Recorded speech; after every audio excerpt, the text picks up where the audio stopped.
dia, um excelente domingo. Estamos chegando com o Agro Paranaíba. No programa de hoje vamos mostrar que o pecuarista tem até 31 de julho para vacinar o rebanho contra a brucelose. A dificuldade para a vacinação do gado no ano de 2024 contra a brucelose veio por conta de uma quebra na produção da vacina mais comum contra a zoonose, que é a AB19. O tempo seco e as alterações climáticas deste ano estão mudando hábitos nas plantações na região. A redução das chuvas em grande parte do país nesta época do ano acontece devido à persistência de massas de ar seco que ocasionam a diminuição da umidade relativa do ar, o que consequentemente favorece o clima mais seco. É o Agro Paranaíba no ar, a sua conexão com o mundo agro.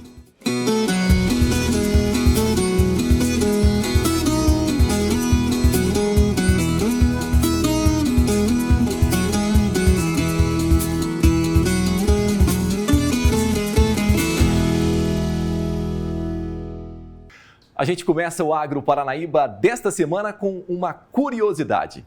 O Brasil é o terceiro maior produtor de leite do mundo, com produção em 98% dos municípios. A informação é do Ministério da Agricultura.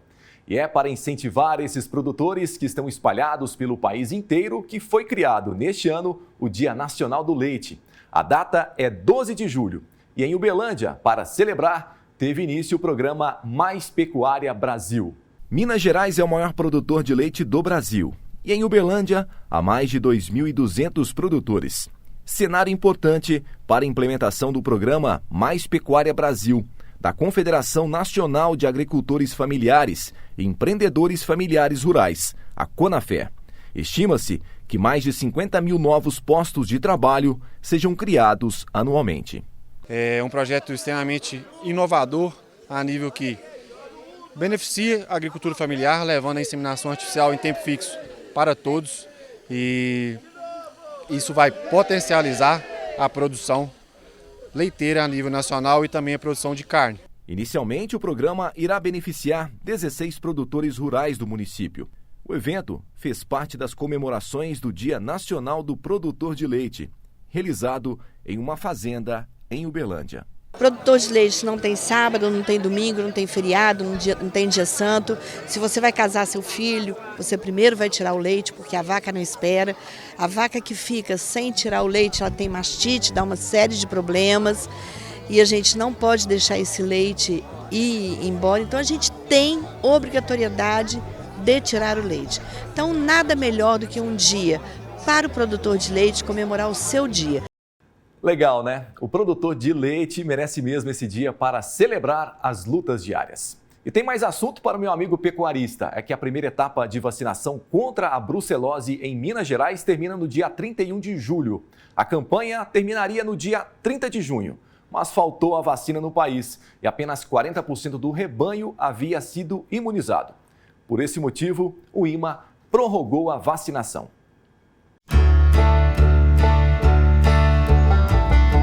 O queijo prontinho para distribuição é só a ponta da cadeia de produção que começa com essas vaquinhas aí. Esta é uma fazenda livre de brucelose e o José Eustáquio me levou até o curral da propriedade, que fica a pouco mais de 6 quilômetros de Uberlândia, para entender o motivo. Aqui, todo o rebanho já está vacinado contra a brucelose. Eu preocupo muito porque eu tenho a queijaria, né? E para ter a queijaria, minha propriedade aqui é certificada livre brucelose e tuberculose de todo o rebanho. Então é feito todo ano, porque a gente que é produtor de queijo Minas artesanal tem que ter a certificação que é fiscalizada pelo IMA. Então eu fiz agora dia 6, foi revalidado minha certificação de livre brucelose e tuberculose com acompanhamento do IMA. Eles vêm, na primeira etapa, você colhe o sangue de todos os animais, 100% dos animais, não pode ficar nenhum sem ser coletado o sangue. Ele vem, o acompanhamento do pessoal do IMA, faz a coleta, depois de 3 dias vem e faz a conferência. Graças a Deus minha propriedade deu tudo certinho, nenhum rebanho com doença. Só que não foi fácil deixar a imunização do gado em dia. A vacina estava em falta. Faltou em todo o mercado, não só em Uberlândia, em todas as cidades que eu procurei aqui em Uberlândia não tinha. E fui na cidade vizinha também, não encontrei a vacina. E a dificuldade não foi pouca não.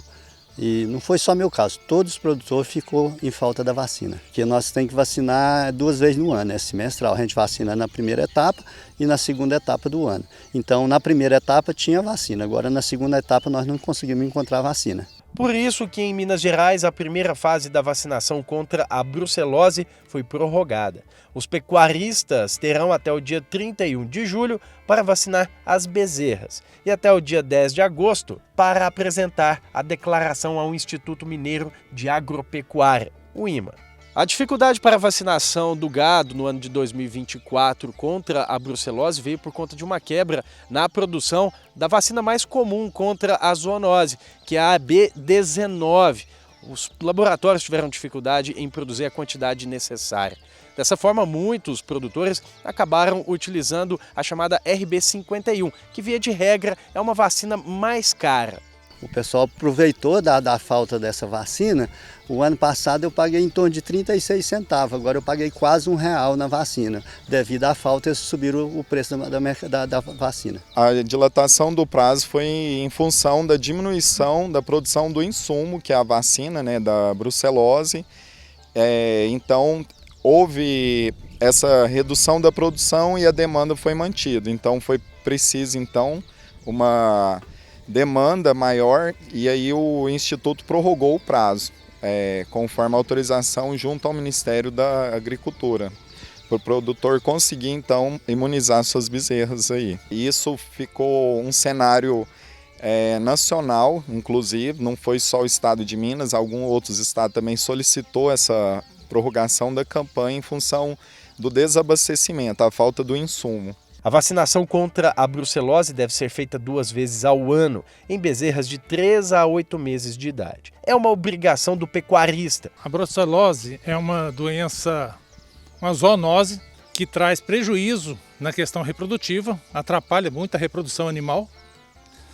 Quando das fêmeas a gente consegue identificar, quando dos machos é um pouco mais complicado, porque um macho com brucelose no rebanho, ele dissemina a doença em todo o rebanho. E muitas vezes a gente passa batido. E talvez essa é a grande dificuldade. Porque o grande desempenho que a brucelose acontece no rebanho é o aborto no terço final da gestação.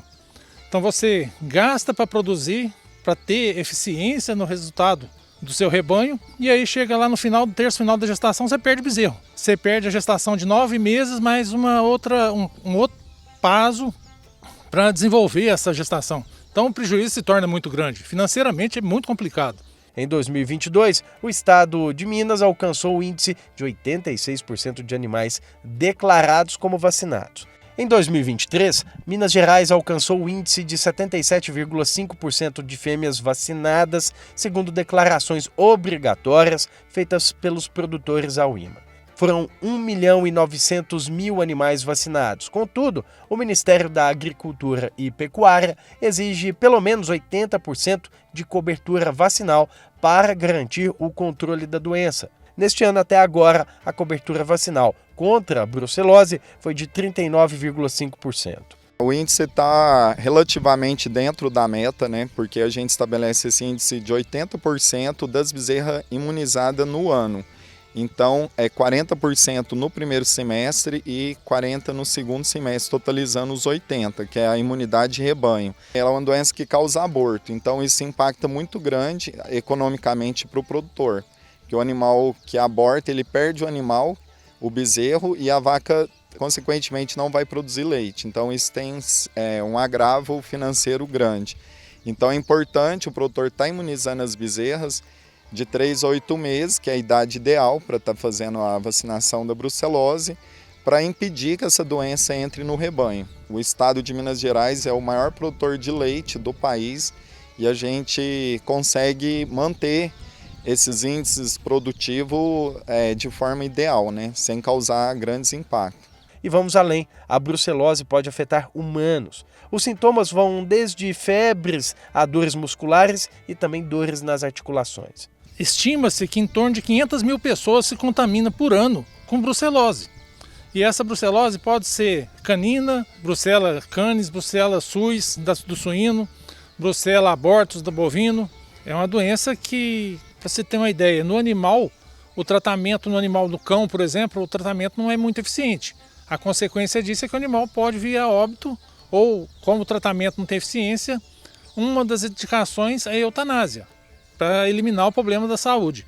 E se isso for no ser humano, você já imaginou que complicação que pode acontecer? Então, assim, eu acho que nós, médicos veterinários, produtor, na área técnica, na área comercial, na área de fiscalização, nós somos responsáveis pela saúde, em última instância, da saúde humana. O pecuarista que não vacinar o rebanho contra a enfermidade pode ser multado no valor de R$ 125,90 por bezerra, tendo como base o número de fêmeas de 0 a 12 meses da última declaração prestada ao IMA. Já o produtor que deixar de declarar a vacinação está sujeito à multa de R$ 25,18 por bezerra. Na verdade, a vacina não é uma condição, é a condição. Nós vacinarmos o animal com esse tipo de vacina, principalmente bovinos, de 3 a 8 meses, nós estamos garantindo a erradicação da doença dentro da propriedade, garantindo qualidade, garantindo eficiência no produto que a gente está produzindo, seja ele leite, seja ele carne. A aftosa só parou de existir no Brasil e ficou livre de vacinação por eficiência dos órgãos governamentais que fazem a fiscalização. E o IMA, em Minas Gerais, tem feito essa preocupação gigante com a brucelose, justamente para isso. Como ela é eficiente na data certa, no momento certo, é aí que a gente pode interferir e criar condições para tirar essa doença do convívio humano de uma forma geral.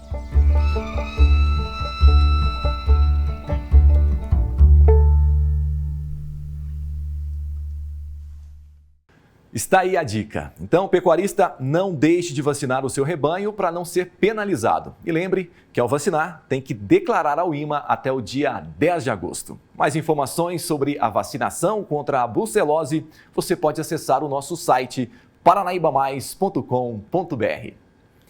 E agora nós vamos a Brasília porque a Autoridade Sanitária do Equador autorizou o Brasil a exportar óleos e gorduras destinados à alimentação animal. O Pedro Canguçu traz essa notícia para a gente. Olá, Pedro. Muito bom dia para você.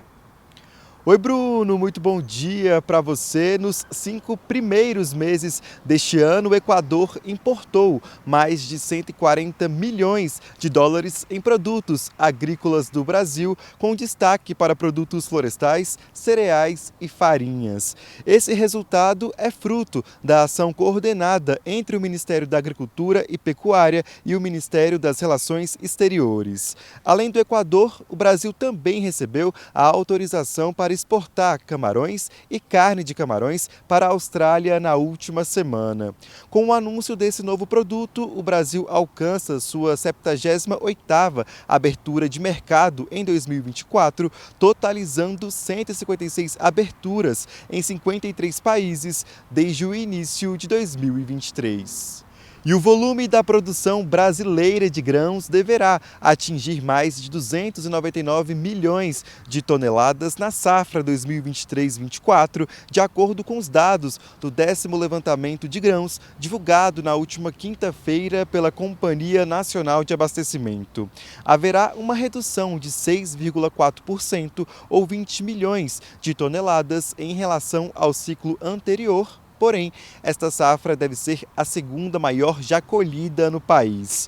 A estimativa da produção de soja é de 147 milhões de toneladas, uma redução de quase 5% sobre a safra anterior. Já o milho tem produção estimada em mais de 115 milhões de toneladas, incluindo as 3 safras. O volume é 12,2% abaixo da safra 2022-2023. O ministro da Agricultura e Pecuária, Carlos Fávaro, esteve na última semana em Santa Cruz de la Sierra, na Bolívia, e assinou 2 atos com o país boliviano para aumentar a oferta de fertilizantes no Brasil. O primeiro documento foi um acordo de cooperação de comercialização de fertilizantes e cloreto de sódio. Já o segundo, um memorando de entendimento de exportação de fertilizantes ao Brasil e a implementação de uma cooperação técnica e científica por meio de um intercâmbio tecnológico, pesquisa, desenvolvimento e inovação entre as partes.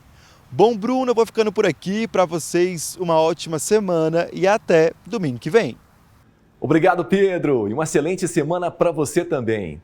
E no próximo bloco, neste período do ano, produzir só com muito cuidado. Tem reportagem sobre a produção de cenoura no inverno. Fique aí, que nós voltamos já já.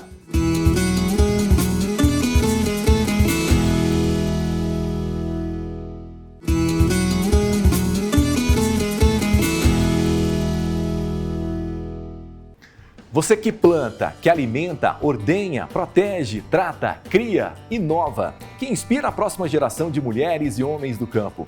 No Cicobi Aracop, você tem acesso aos recursos do Plano Safra de um jeito mais fácil e mais próximo, com quem você conhece, para custear, investir e ampliar sua produção. O Cicobi Aracop sabe a importância do crédito rural para o desenvolvimento do país. Espera você com as melhores condições do mercado, facilidade e segurança. Cicobi Aracop, a maior repassadora de crédito rural de Minas Gerais, está aqui, pertinho de você. Mais que uma escolha financeira, Cicobi Aracop é o parceiro certo do produtor rural. Tempo seco e temperaturas mais altas que o normal. A previsão de um inverno atípico é um desafio para os produtores. Vamos conhecer as alternativas para evitar o estresse hídrico nas plantações, como a cenoura. Sol brilhando, temperaturas mais altas que o esperado, baixa umidade relativa do ar e solo seco. O resultado da equação é o desafio que os produtores vêm enfrentando durante o inverno. Cultivar plantações inteiras nessas condições. Essa secura toda faz a cenoura ficar ainda mais sedenta por água. A cenoura é uma das culturas que mais sofre com essas variações climáticas. Por ter uma cultura que tem uma demanda muito grande de água, então tem determinados períodos do ano, a gente tem, por exemplo, um déficit muito grande por evapotranspiração, que é quando a temperatura aumenta muito.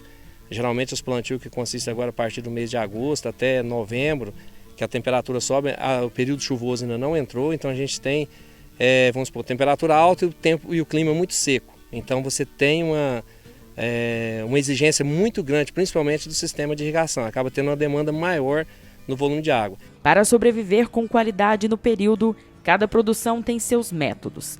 Nós então viajamos cerca de 42 quilômetros para saber quais as estratégias adotadas nessa fazenda, que tem uma plantação de 400 hectares de cenoura e faz o cultivo em todos os meses do ano. A fazenda aqui a gente planta cenoura o ano todo, né? São os 12 meses do ano.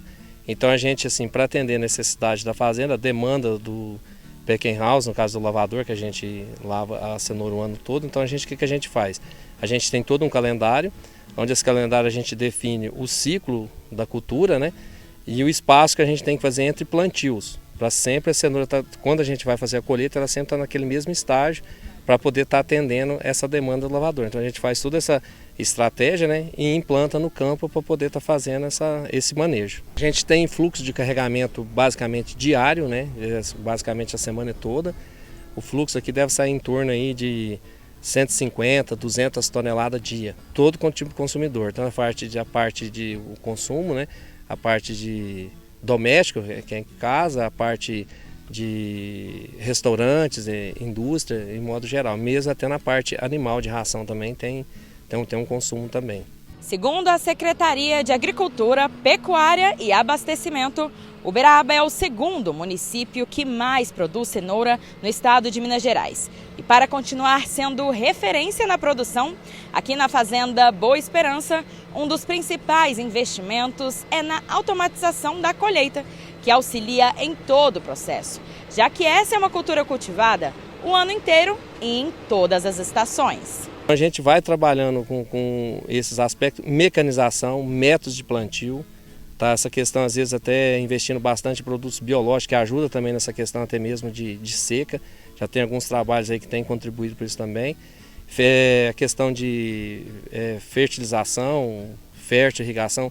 Então assim, são vários métodos que a empresa está investindo para tentar driblar essa questão, exemplo assim, climática, que hoje é um desafio muito grande, principalmente nessa cultura.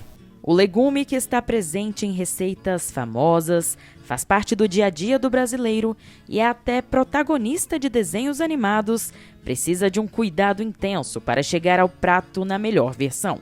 E o aliado principal nesse processo é a irrigação adequada em todos os ciclos. O produtor precisa tomar bastante cuidado nesse período do ano em função de atravessarmos um período longo de estiagem, período mais seco, umidade relativa do ar bem baixa, abaixo dos 40%, e sem umidade no solo, diminuição bastante grave dessa umidade no solo.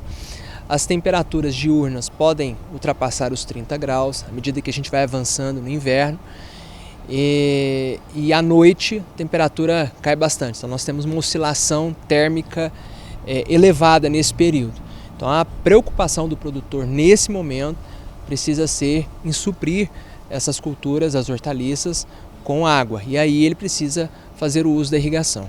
O processo da fazenda inteiro é por pivô central, né, por irrigação, e a captação em rio. Então a gente tem os afluentes de rio na fazenda e a gente tem investido muito em represas, né? Então a represamento de água, a gente consegue esse armazenamento no período chuvoso para a gente utilizar ela agora no período mais seco, que minimiza muito esse impacto, no exemplo ambiental, principalmente nos rios. A redução das chuvas em grande parte do país nesta época do ano acontece devido à persistência de massas de ar seco que ocasionam a diminuição da umidade relativa do ar, o que consequentemente favorece o clima mais seco, com impacto direto aqui, no campo. E é por isso que técnicas diferenciadas devem ser adotadas nesse período. De modo geral, no decorrer desse mês de julho, a condição de chuva é muito pequena na região, assim como foi muito seco o mês de junho. E de modo geral, espera-se aí uma tendência de retorno das precipitações somente na segunda quinzena de setembro. Até lá, ainda há muita escassez, déficit hídrico, baixos índices de umidade no solo e ainda altas temperaturas, algo que prejudica ainda mais essa reposição hídrica no solo.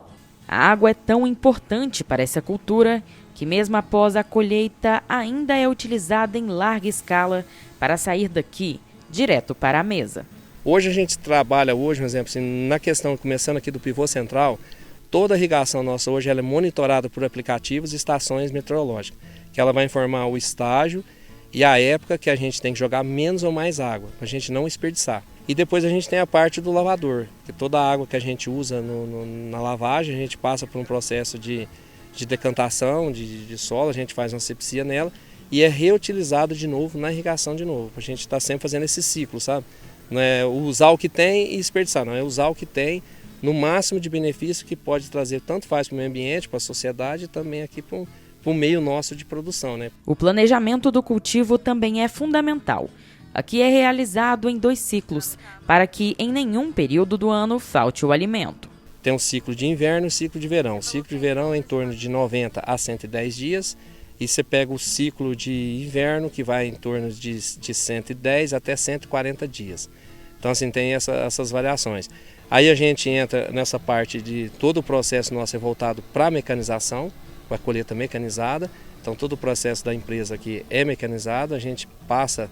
Depois a lavoura está nesse ponto que a gente viu na colheita, vai para o transporte, né? E a gente entra no processo de lavação, a gente tem toda aquela parte de classificação, tirar os defeitos, aquela cenoura mais nobre, aquela classificação que tem um maior valor agregado, a parte que dá para industrializar na parte de indústria, e aí por diante, que é a parte de câmara fria também, né? Que dá para a gente ajustar e também minimizar essa questão, exemplo, até mesmo do ambiente, que é essa questão climática, que é a questão de investir também muito em câmara fria, que dá para a gente também ter uma longevidade maior no processo pós-colheita, né? Então a gente consegue ficar até que às vezes 15, 20 dias com essa cenoura armazenada em câmaras frias, né?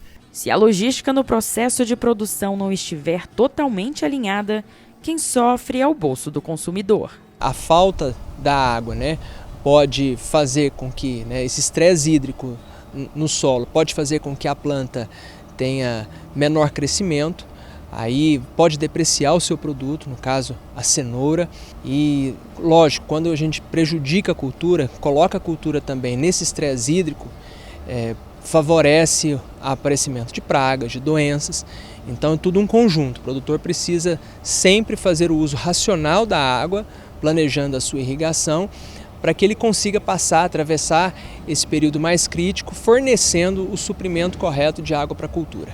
Até o local onde é instalada a lavoura faz parte do plano para manter um alimento saudável na estação. Uberaba, estrategicamente, está numa posição em que acima de 700 metros de altitude já beneficia, com noites mais frias, já beneficia o cultivo de hortaliças, como batata, com alho, cenoura, cebola. Então a gente percebe, né, que tradicionalmente é uma região que se estende, que vai se estendendo até o Alto Paranaíba com as culturas de hortaliças. E assim, com a combinação de esforço, tecnologia e boas práticas de manuseio do campo, a cenoura continua a colorir os pratos dos brasileiros, mas trazendo um ensinamento importante: o respeito à natureza.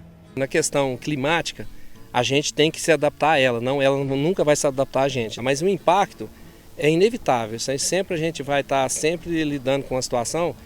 Às vezes você pega no período de 12 meses, você pega 2, 3 meses, você tem uma condição muito favorável. O restante do tempo é um desafio, né?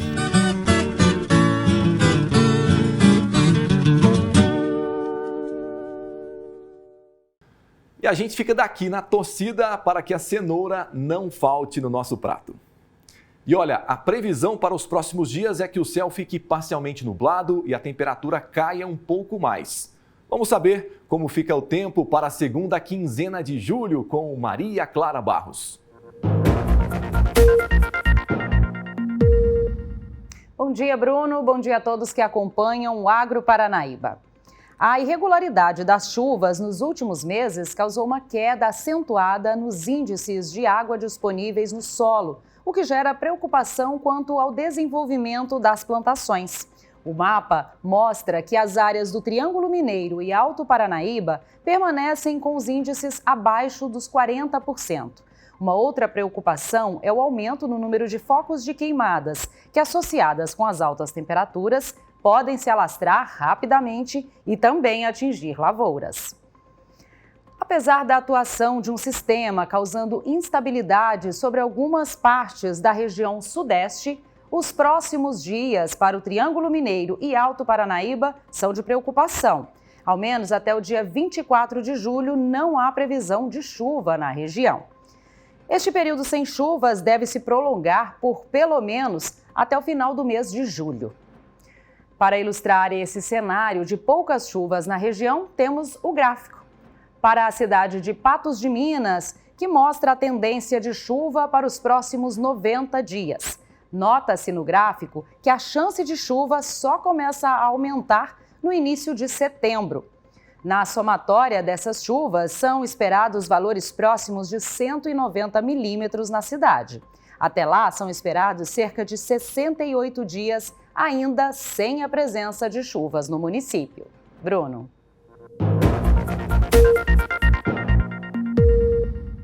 O Brasil deve produzir mais de 299 milhões de toneladas de grãos na safra 2023-24, de acordo com dados da Companhia Nacional de Abastecimento, a Conab. E para falarmos mais sobre a expectativa da safra aqui na região, estamos recebendo o consultor de mercado, Enilson Nogueira. Olá, Enilson, seja muito bem-vindo, bom dia. Obrigado pelo convite, vamos falar do mercado de grãos aqui na região. Enilson, surpreendeu esses números aí? Está dentro do esperado mesmo? A gente teve um início de safra, principalmente com a soja, com números um pouco mais baixos do que a gente teve no ano passado, e o milho inverno, chamado milho safrinha, com uma diminuição diária. Qual é a boa notícia do milho inverno? É que apesar da produção ser menor do que foi o ano passado, essas chuvas, principalmente de fevereiro, março, abril aqui na região, deu um potencial produtivo interessante para o produtor. Isso eleva um pouco a expectativa de produção aqui na região. É menor, certamente, do que foi o ano passado, mas dentro do que se esperava, a gente tem um copo meio cheio nesse cenário aqui em Minas. Como é que está a colheita do nosso milho aqui? A gente já está caminhando para quase 30% do milho inverno já colhido aqui na região. Acho que o principal dilema é a questão do preço.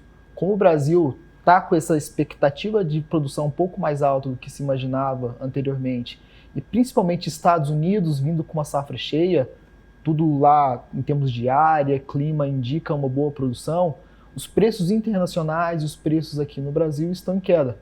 Então, um elemento que tem ficado dentro da estratégia do produtor rural aqui da região é entender qual é o melhor momento de venda. Com esses preços baixos e dado que a gente ainda tem mais 45 a 60 dias de colheita, esses preços devem se manter baixos, o nosso entendimento lá na casa é que, principalmente a partir de setembro, outubro, a gente possa ter uma janela mais favorável de comercialização e preços para o produtor de milho da região. Um pouquinho da soja, a safra já foi colhida, né? E tem expectativas também de melhora, pelo menos no mercado? A gente está vendo também, no cenário da soja, um cenário internacional desafiador. O preço lá fora tem caído. O que tem ajudado um pouco o preço, principalmente no mercado disponível, no mercado à vista, é essa elevação do câmbio. Então, quando o câmbio sai de 5,20 para 5,40, 5,60 em alguns momentos, isso ajuda a sustentar um pouco o preço ofertado ao produtor e a margem que ele recebe. Qual é o grande elemento? O produtor ainda está entendendo esse preço como um preço relativamente baixo e segurado às vendas. Isso tem direcionado muito volume para esse segundo semestre.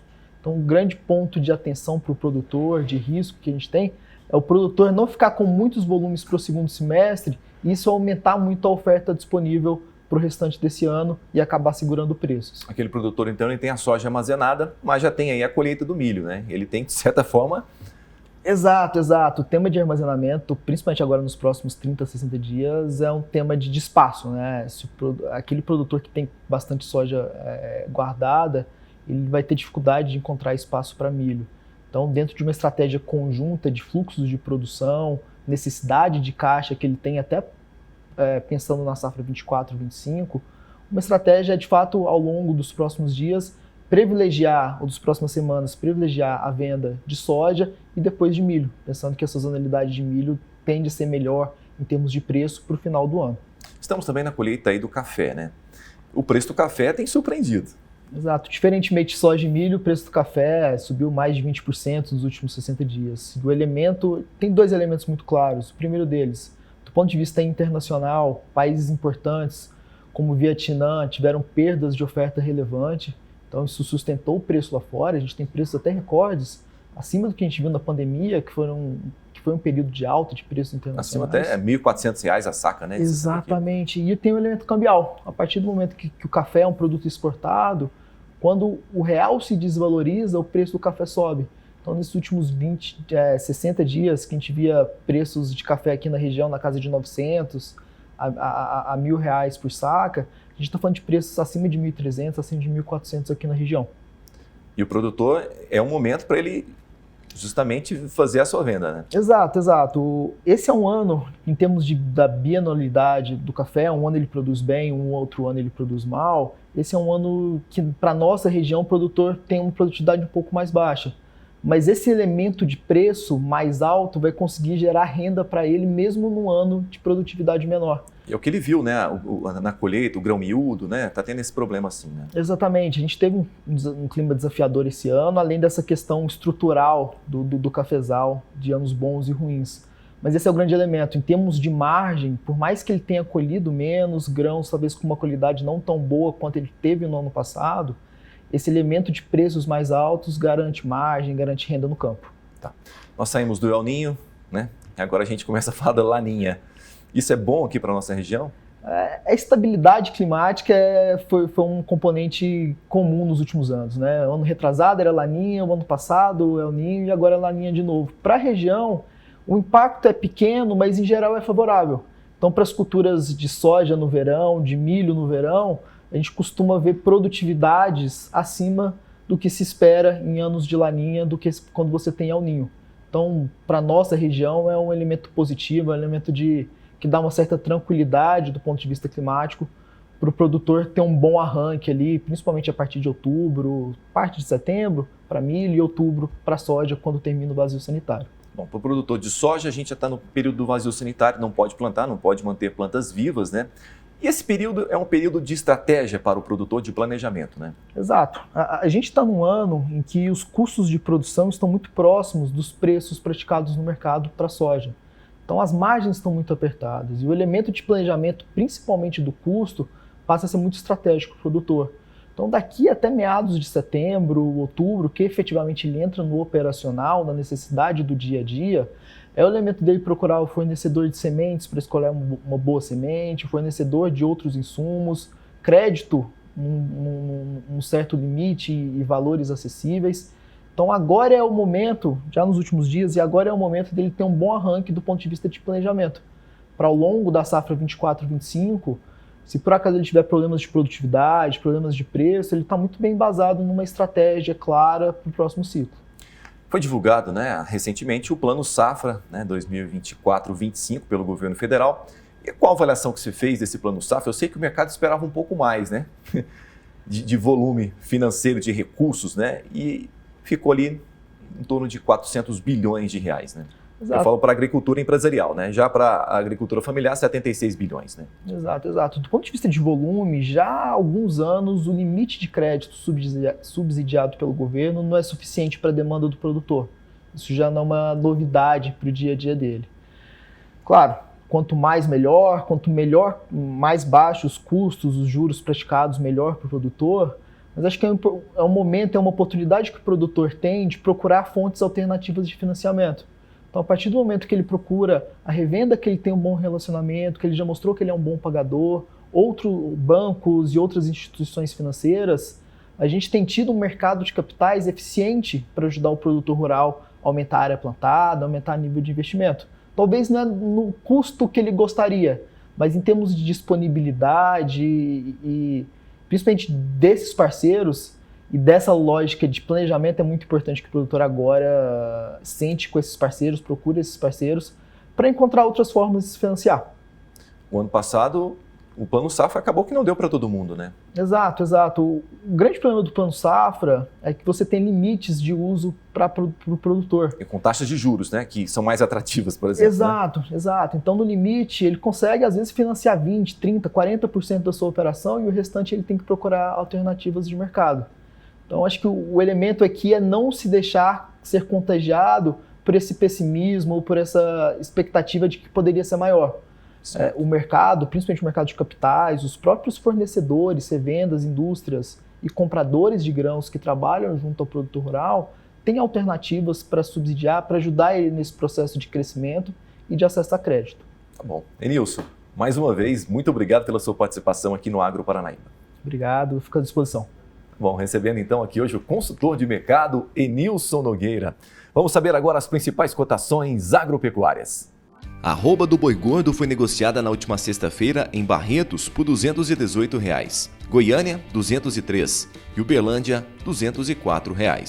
Café arábica tipo 6 duro, saca de 60 quilos, em Araguari R$ 1.470, Guaxupé R$ 1.430 e Patrocínio R$ 1.450. Milho seco, saca de 60 quilos, em Ituiutaba R$ 53,70, Jataí R$ 42 e Patos de Minas R$ 48,50. Soja em grão, saca de 60 quilos, em Ipameri R$ 118, Uberlândia R$ 122 e Unaí R$ 125.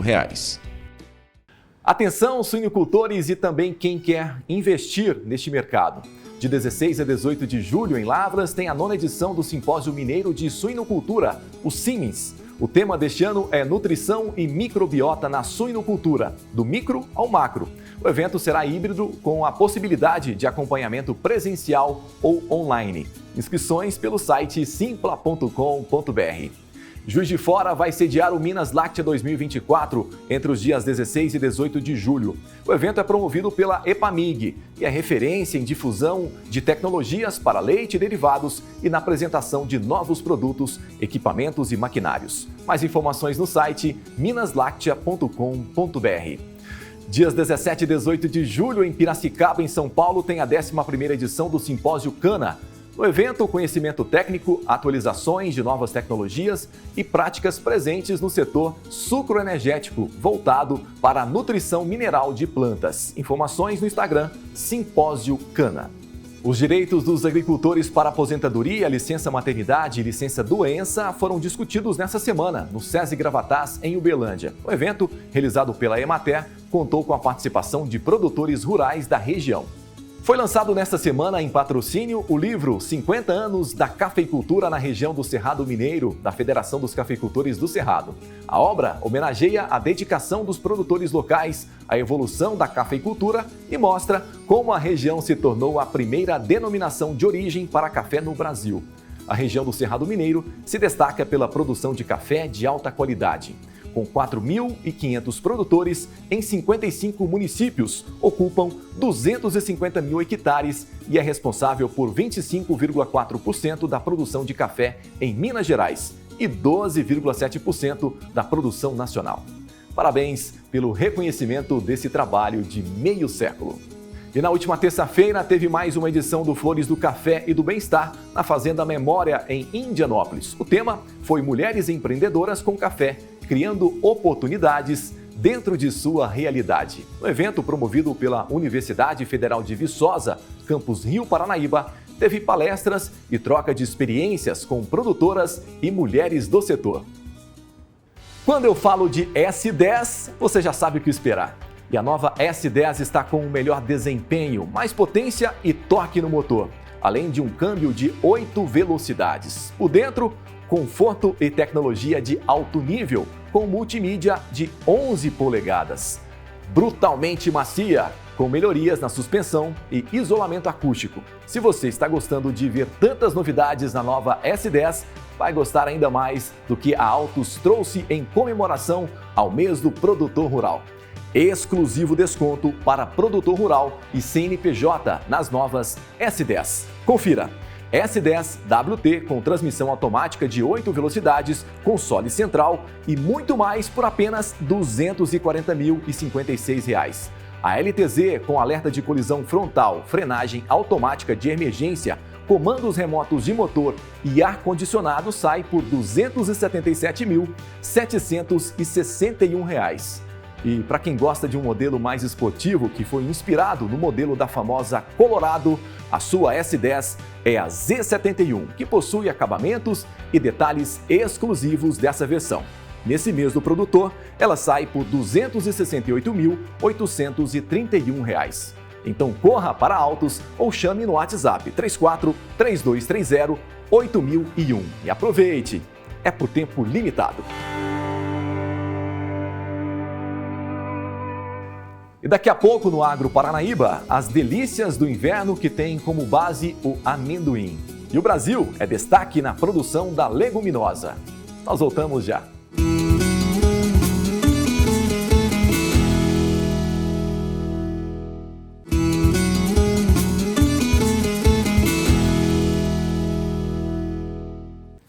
Gente, para tudo que eu vou dar uma notícia incrível. 6 meses de mensalidades gratuitas para transferir seu curso para a Uniub. Isso mesmo, 6 meses de mensalidades gratuitas para estudar em uma universidade de verdade. Transferiu para a Uniub, ganhou. Já se imaginou estudando na maior universidade de Minas Gerais e ainda ganhando 6 meses gratuitos? Consulte o regulamento em uniub.br e mude agora. A Uniub preparou toda uma estrutura para tirar qualquer dúvida sobre transferência. Entre em contato com a central de atendimento ao candidato 34 3319 8899 ou entre no site e vem ser Uniuber. É incrível, né? Mas corra porque a promoção é por tempo limitado. Transferência Uniub. Você na maior de Minas. O Brasil deve produzir cerca de 850 mil toneladas de amendoim este ano. Do montante, boa parte vai para a produção de doces típicos. E nesta época do ano, eles fazem sucesso. O Brasil é o 7º produtor de amendoim do mundo.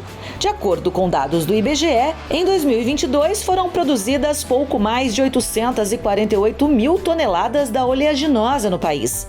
Para 2024, a expectativa é de uma produção de cerca de 850 mil toneladas. Boa parte disso é direcionada para o mercado exterior. O Brasil exporta hoje para mais de 100 países os nossos produtos e derivados também. A produção de amendoim no Brasil aumentou cerca de 154% nos últimos 10 anos. São Paulo é o estado líder da produção, responsável por 90% do cultivo no país. E você começa a ter iniciativas em outros estados, como Mato Grosso do Sul, no Rio Grande do Sul, enfim. Você começa a ter alguns outros focos também de cultivo do amendoim, o que é bom, porque o Brasil tem muito espaço ainda no agro para crescer, para crescer na sua produção e principalmente na sua exportação, não só da matéria-prima in natura, mas também no produto processado nas suas versões de receitas de doces. E nessa época do ano, o consumo de doces e derivados de amendoim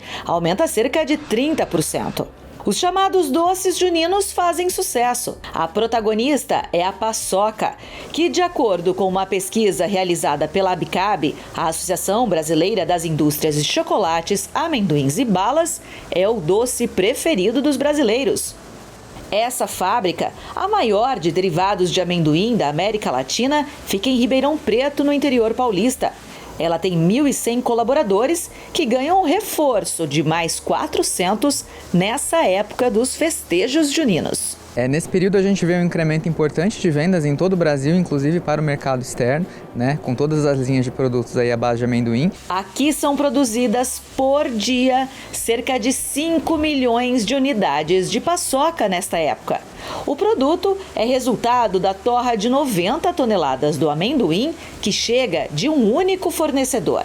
Hoje nós temos aí praticamente em torno de 25 mil hectares de áreas plantadas em parcerias com produtores. Ao receber essa matéria-prima dentro da nossa unidade, a gente faz toda uma análise na entrada dessa matéria-prima para a gente garantir aí todos os controles que fazemos dentro da nossa unidade. A fábrica não para, são 3 turnos. Modernas máquinas torram o amendoim, tiram a película e enviam para o moedor. Todo o processo é automatizado. Depois, a mistura é feita com amendoim, açúcar e sal apenas. De lá, a massa solta é levada até uma linha de alta velocidade, onde o doce é formatado e vai para a embalagem. Esse processo todo leva apenas 15 minutos. Aí o produto está pronto para abastecer o país e o mundo. Desta fábrica, saem 34 produtos doces diferentes à base de amendoim, que atendem não só o mercado interno, mas também brasileiros que moram fora do país. É o mercado da saudade.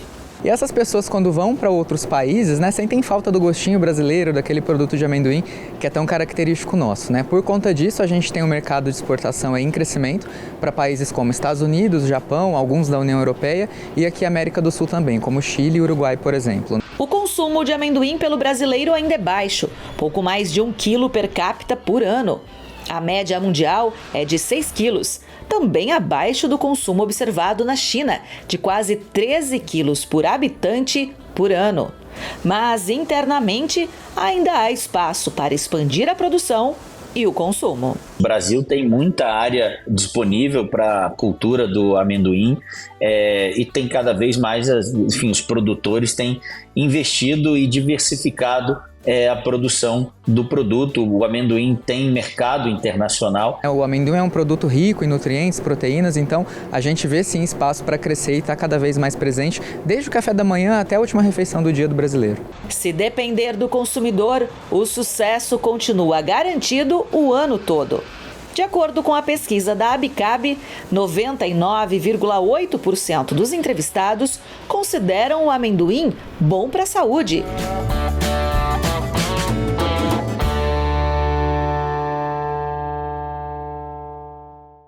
E o Triângulo quer entrar para este mercado do cultivo de amendoim. Um evento promovido em junho pelo Sindicato Rural de Monte Alegre de Minas trouxe a leguminosa como tema. A proposta é incentivar o aumento da área cultivada. Empresas de outros estados já demonstraram interesse em comprar toda a produção da região. Está terminando o Agro Paranaíba deste domingo. Você pode rever as nossas reportagens através do canal da TV Paranaíba no YouTube ou pelo aplicativo Paranaíba Play. Você pode baixar de graça na loja do seu celular. Acompanhe também as informações do agro no portal de notícias paranaibamais.com.br. Gente, muito obrigado pela sua companhia e eu te espero no próximo domingo às 10 da manhã. Forte abraço e uma semana muito produtiva para você.